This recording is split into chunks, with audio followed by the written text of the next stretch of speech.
ये सेशन भाई आप लोग के लिए काफ़ी इंपॉर्टेंट होने वाला है और इस सेशन में हम लोग अपने वीके मेहता एमसीक्यूज बुक का जो फर्स्ट चैप्टर है भाई, इस चैप्टर में जितने भी क्वेश्चंस पूछे गए हैं उन सभी क्वेश्चन का हम लोग यहाँ पे ओवरव्यू करेंगे, यानी एक एक क्वेश्चन को बस आप देखेंगे भाई यहाँ पे।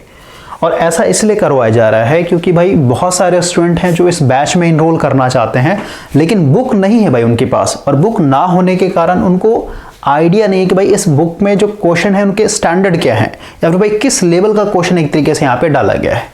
ओके, तो अभी हम लोग 2 से 3 वीडियो डालेंगे भाई चैनल पे और चैप्टर वाइज एक तरीके से सारे क्वेश्चन को यहाँ पे एक्सप्लोर करेंगे।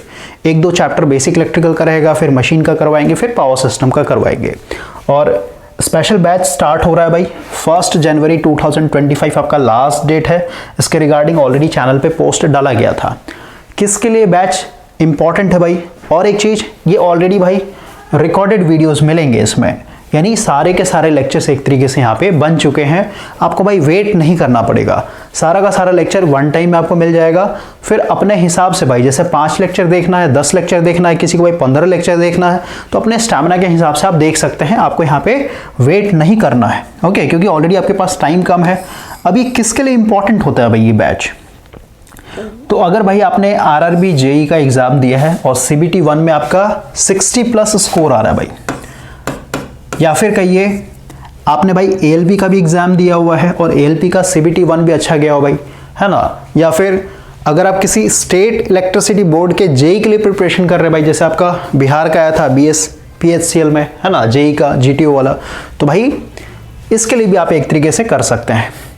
तो आप सिर्फ और सिर्फ यहाँ पे जेई को टारगेट करते हुए चलिए भाई।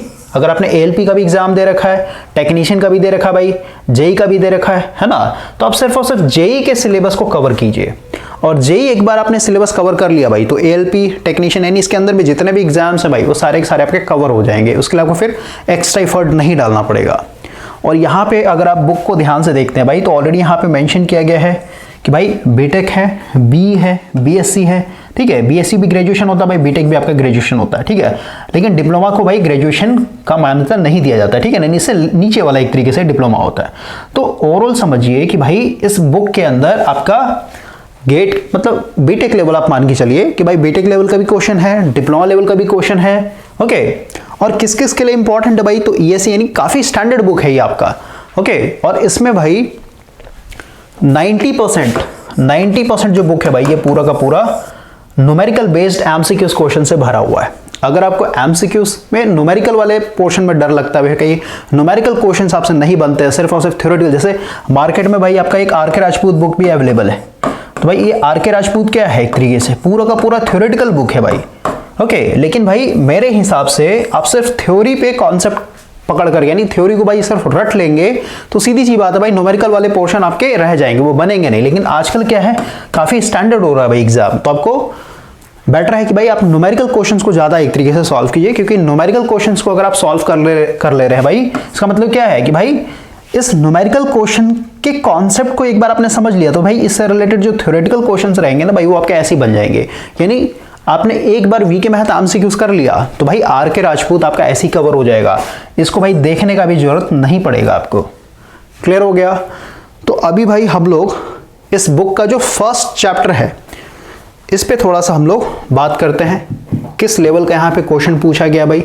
और फर्स्ट चैप्टर क्योंकि बेसिक है भाई, तो बेसिक में हम लोग क्या पढ़ना होता है कि भाई करंट क्या है। अब करंट पढ़ेंगे भाई तो लिखा हुआ है flow of charge is called current, तो भाई चार्ज क्या होता है।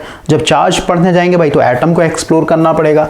एटम में आएंगे तो भाई आपको पता चलेगा इसके अंदर इलेक्ट्रॉन है, प्रोटॉन है, न्यूट्रॉन है। फिर एटम का क्या साइज होता है, आपका प्रोटॉन और न्यूट्रॉन न्यूक्लियस के अंदर होता है भाई, तो न्यूक्लियस का क्या साइज होता है ना। फिर आपका भाई कंडक्टर क्या होता है, फ्री इलेक्ट्रॉन्स क्या होते हैं, फिर आपका ड्रिफ्ट वेलोसिटी क्या होता है। फिर आगे बढ़ेंगे भाई तो इंसुलेटर क्या होते हैं, आपका सेमीकंडक्टर क्या होता है। ओके, ये सब के बारे में आपको भाई इसमें पढ़ना है सबसे पहले। तो पहला क्वेश्चन देखिए क्या है कि भाई आपका एटम का यहाँ पे डायमीटर पूछ दिया गया है, तो सबको पता है भाई 10 का पावर -10। भाई अगर आपका न्यूक्लियस का पूछता है कि भाई न्यूक्लियस का जो डायमीटर हो कितना होता है भाई, तो 10 का पावर -15 मीटर के बराबर होता है। ओके, तो बेसिक क्वेश्चन है भाई। लेकिन अगर आप इसको नहीं देखेंगे, प्रैक्टिस नहीं करेंगे भाई, तो एग्जाम में आपसे बनेगा नहीं। ओके तो क्वेश्चन बस मैं यहाँ पे पढ़ते चल रहा हूँ, आप देखते रहिए। सेकंड क्वेश्चन है number of compound available in nature, कितने कंपाउंड्स होते हैं। तो अब यहाँ से भाई आपको पता होना चाहिए एलिमेंट्स क्या होते हैं, कंपाउंड क्या होता है, मिक्सचर क्या होता है। ओके मिक्सचर पढ़ेंगे तो भाई उसमें भी आपका टाइप्स ऑफ मिक्सचर जो कि आपको फिजिक्स में पढ़ना होता है भाई, फिजिक्स या फिर कहिए केमिस्ट्री के अंदर हम लोग को पढ़ना है इसको। ओके फिर यहाँ पे देखिए मास ऑफ प्रोटॉन, भाई इसमें रेशियो पूछ दिया गया है एक तरीके से। तो पूरा का पूरा आपका इलेक्ट्रॉन प्रोटॉन न्यूट्रॉन यानी एटम का एक तरीके से यहाँ पे चल रहा है भाई। ओके यहाँ पे देखिए भाई if the number of valence electron यानी एटम के बाहरी ऑर्बिट में अगर इलेक्ट्रॉन जो है लेस देन 4 है भाई, तो लेस देन 4 मतलब क्या, ये कंडक्टर को दिखाया जाता है। इक्वल टू 4 बोलेगा तो भाई वो सेमी कंडक्टर होता है, और मोर देन 4 बोलेगा भाई तो इंसुलेटर का होता है एक तरीके से। क्लियर हो गया। जैसे अगर आप सिलिकॉन की बात करें भाई, तो सिलिकॉन मेरा क्या सेमी कंडक्टर है ना, तो भाई इसका 14 होता है, तो 2 8 और 4, तो लास्ट ऑर्बिट में कितना हुआ, यानी सबसे बाहरी वाला जो ऑर्बिट है उसी को तो हम लोग वैलेंस इलेक्ट्रॉन बोलते हैं। तो 4, तो सेमीकंडक्टर में 4 होता है भाई, 4 से कम रहेगा उसको कंडक्टर बोलते हैं, 4 से ज्यादा होगा तो इंसुलेटर बोलते हैं भाई। ओके तो वही लिखा है यहाँ पे इज मोर देन 4, तो भाई ये इंसुलेटर हो जाएगा। इक्वल टू 4 होगा तो भाई ये आपका सेमीकंडक्टर हो जाएगा। ठीक है, तो इस तरीके का आपके बेसिक क्वेश्चन है। ये क्वेश्चन भाई बार बार पूछा जाता है भाई, 1 कूलम ऑफ चार्ज जो है कितने इलेक्ट्रॉन्स के बराबर होते हैं, है ना, तो ये हो जाए आपका 18, तो 18 नहीं भाई तो सेकंड आंसर हो जाएगा। तो इस तरीके से भाई आपका दिया गया इसमें। ओके आगे बढ़ते हम लोग, और डेमो का भाई डिमांड कर रहा है, तो 1-2 लेक्चर देखने से जो है ना किसी भी टीचर को आप जज नहीं कर पाइए भाई वो किस तरीके का टीचिंग करवाता है या फिर किस तरीके का भाई पढ़ाया जाता है यहाँ पे। तो बेटर है भाई कि आप क्वेश्चन को ही देख लिए ना, क्वेश्चन का क्या स्टैंडर्ड है एक तरीके से, और एक बार आप खुद से सॉल्व करके देखिए भाई आपसे बनता है नहीं बनता है। अगर नहीं बनता भाई तो सीधी सी बात आपको फिर टीचर का हेल्प लेना पड़ेगा, यानी आपको टीचर का रिक्वायरमेंट है यहाँ पे।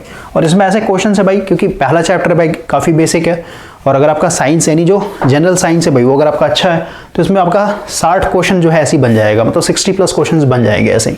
ओके तो अब देखिए पोटेंशियल डिफरेंस क्या होता है, इस तरीके क्वेश्चन डाला गया यहाँ पे।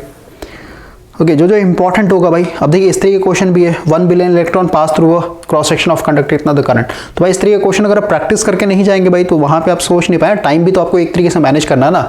अब देखिए ये इंपॉर्टेंट है भाई कि गैस में आपका करंट जो है किसके कारण फ्लो होता है, सिर्फ पॉजिटिव आयंस के कारण, इलेक्ट्रॉन्स के कारण। इलेक्ट्रॉन्स का सिर्फ मेटल में होता है भाई, ठीक है फिर, है ना। तो इस तरीके का क्वेश्चन डाला गया आपका। अब यहाँ से देखिए न्यूमेरिकल क्वेश्चन से एक तरीके से स्टार्ट हो जा रहा है, रेजिस्टेंस का क्वेश्चन डाला गया भाई, और रेजिस्टेंस में भी सबसे इंपॉर्टेंट है इसमें आपका टेम्परेचर कोफिशिएंट ऑफ रेजिस्टेंस भाई, जिसको हम लोग अल्फा नॉट से दिखाते हैं। और कल ही मैंने कम्युनिटी पोस्ट में डाला था भाई जो वी के मेहता का जो फर्स्ट लेक्चर है उसका डेमो, थोड़ा सा आप देख लीजिएगा, यहाँ पे मैं दिखा दे रहा हूँ उसको, आप देख लीजिएगा भाई। ओके ना, जो डेमो के लिए बोल रहे हैं ना, तो फर्स्ट लेक्चर का भाई लिंक शेयर किया गया था। देखिए आप YouTube में आ जाइएगा, 1 मिनट,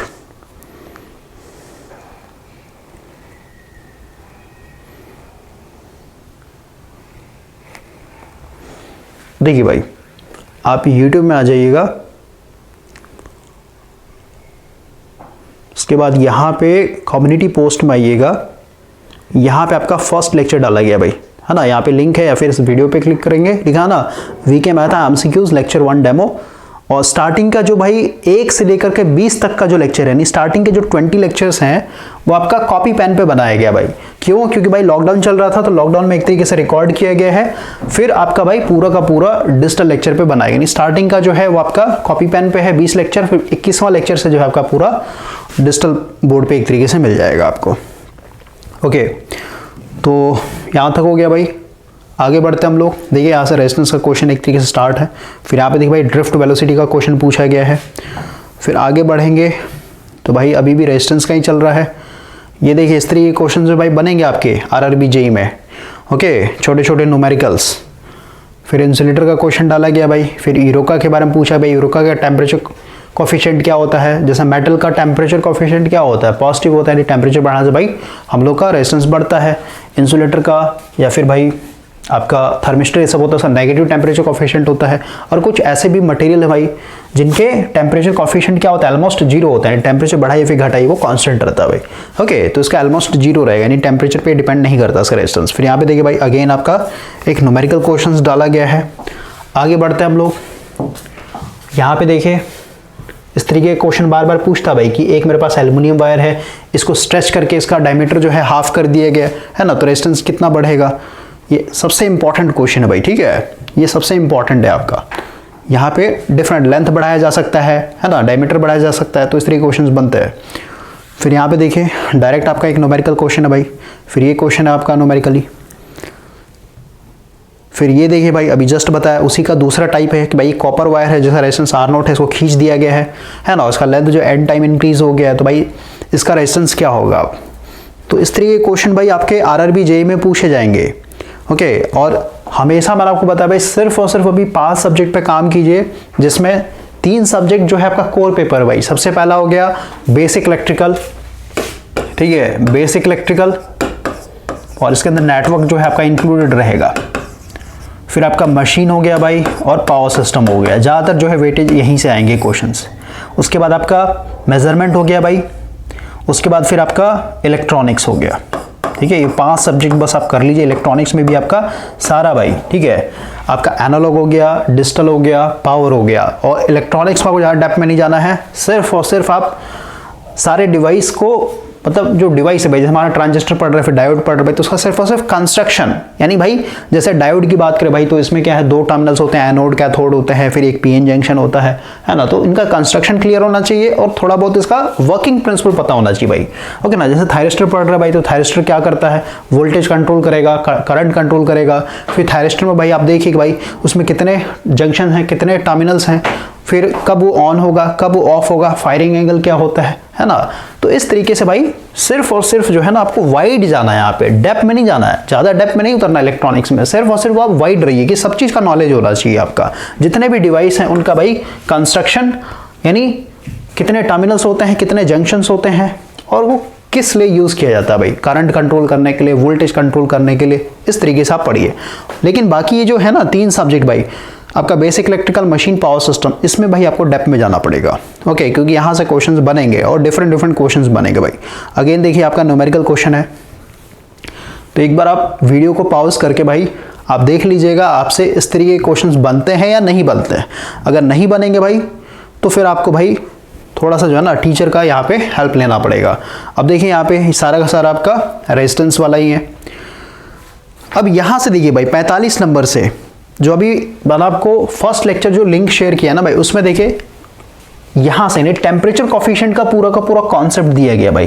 क्वेश्चन नंबर 45 यहाँ पे टेम्परेचर कॉफिशिएंट क्या होता है ना, कैसे हम लोग कैलकुलेट करते हैं। अब देखिए ग्राफ वाला यहाँ पे न्यूमेरिकल डाला गया है। तो 45 से लेकर के 55 तक का भाई, 45 से लेकर 55 तक का जो सॉल्यूशन है वो फर्स्ट लेक्चर के अंदर करवाया गया था आपका। ओके ना, क्योंकि फर्स्ट चैप्टर में सबसे इंपॉर्टेंट यही था भाई, टेम्परेचर कॉफिशिएंट को लेकर के ही बच्चे फंसते हैं। तो उसी हिसाब से कॉन्सेप्ट दिया गया भाई, जो आपका सबसे ज़्यादा टफ होता है। ठीक है, आगे बढ़ता है थोड़ा सा। तो अगेन देखिए वोल्टेज ड्रॉप का क्वेश्चन पूछा गया भाई, पावर के बारे में पूछा गया है, आपका रेजिस्टेंस के बारे में, R1 में कितना पावर डिसिपेट होगा ये बताना एक तरीके से, है ना। अगेन यहाँ पे पावर का ही है। तो ये फर्स्ट चैप्टर जो भाई काफ़ी इंपॉर्टेंट है और यहाँ से क्वेश्चंस मिलेंगे भाई आपको एग्जाम में। ओके, क्योंकि बेसिक इलेक्ट्रिकल और मशीन का ही सबसे ज़्यादा वेटेज होता है भाई। फिर यहाँ पे देखिए स्पेसिफिक रेजिस्टेंस का क्वेश्चन डाला गया है, ये इंपॉर्टेंट है भाई। ओके, यहाँ पे देखिए कलर कोडिंग से क्वेश्चन डाला गया है। ओके, 2 क्वेश्चन है कलर कोडिंग से। तो जो एमसीक्यूज होता है भाई, ये क्या है ना कि पूरे चैप्टर का निचोड़ होता है भाई, ठीक है ना। पूरे चैप्टर मतलब क्या, सिर्फ एमसीक्यूज अगर आप लगा लेंगे ना भाई, तो आपका पूरा का पूरा सिलेबस जो है रिवाइज हो जाएगा। आपको अलग से फिर पढ़ने का कोई जरूरत नहीं है। ओके, जैसे अगर आप पीवाईक्यू भी लगाते हैं ना, तो पीवाईक्यू में भाई क्या होता है आपका पूरा का पूरा, अगर आप देखेंगे ध्यान से पीवाईक्यू में कि भाई एक ही क्वेश्चन पूछा जाएगा, लेकिन भाई हर जगह से पूछा जाता है। तो इसलिए पीवाईक्यू इंपॉर्टेंट होता है, क्योंकि पीवाईक्यू आप लगाते हैं ना, तो भाई उसमें पूरा का पूरा आपका सब्जेक्ट जो है चैप्टर वाइज एक तरीके से रिवाइज हो जाएगा। ठीक है, फिर उस तरीके के भाई क्वेश्चंस देखने को मिलेंगे, हर एक चैप्टर से एक क्वेश्चन देखने को मिलेगा। तो जो चैप्टर आपका वीक है भाई, उन क्वेश्चंस को जब आप देखेंगे तो भाई आपको लगेगा नहीं भाई ये चैप्टर मेरे को रिवाइज करना है, फिर मेरे को एक बार फिर से पढ़ना पड़ेगा। तो इस तरीके से आप कीजिए। तो ये सारे के सारे भाई आपका मॉक टेस्ट है एक तरीके से। ओके, हर तरीके का आपको यहाँ पे क्वेश्चन देखने को मिलेगा। ठीक है, यहाँ पे देखिए कंडक्टेंस से रिलेटेड क्वेश्चन पूछा गया भाई। फिर यहाँ पे हाउ मेनी, यहाँ पे एनर्जी के बारे में पूछा गया भाई।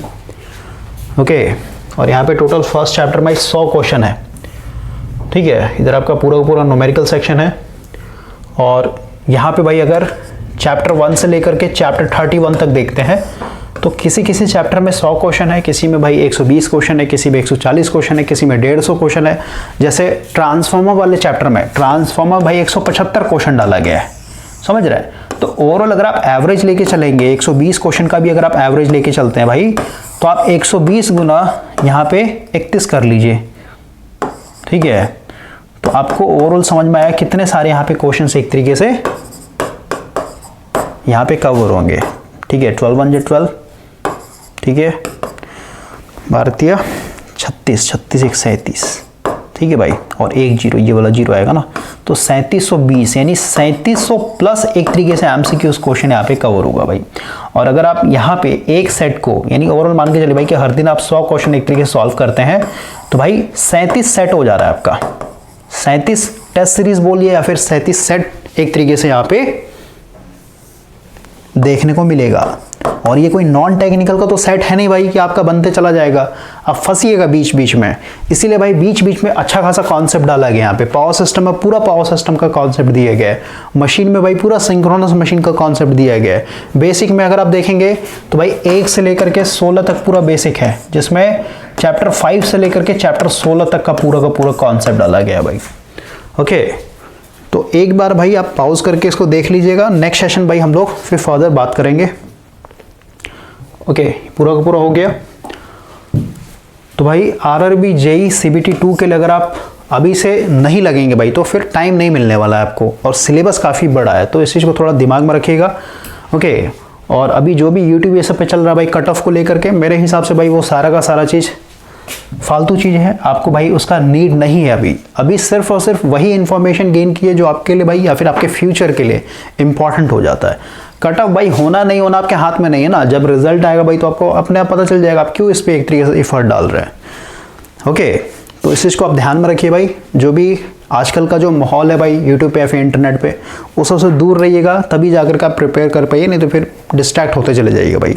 और अगर आप ग्रुप में रह रहे हैं भाई 4-5 लोगों के साथ या फिर दोस्त लोगों के साथ भाई, तो और ज़्यादा डिस्ट्रैक्ट होइएगा। तो लाइफ में भाई हमेशा अकेले रहने के लिए सीखे और अपना अकेले भाई पढ़ते रहिए, सिलेबस अपना एक तरीके से कवर करते रहिए। ओके, बाकी आप स्क्रीनशॉट लेकर के भाई या फिर वीडियो पॉज करके आप एक बार ट्राई कीजिए कितने क्वेश्चंस आपसे बन रहे हैं यहाँ पे।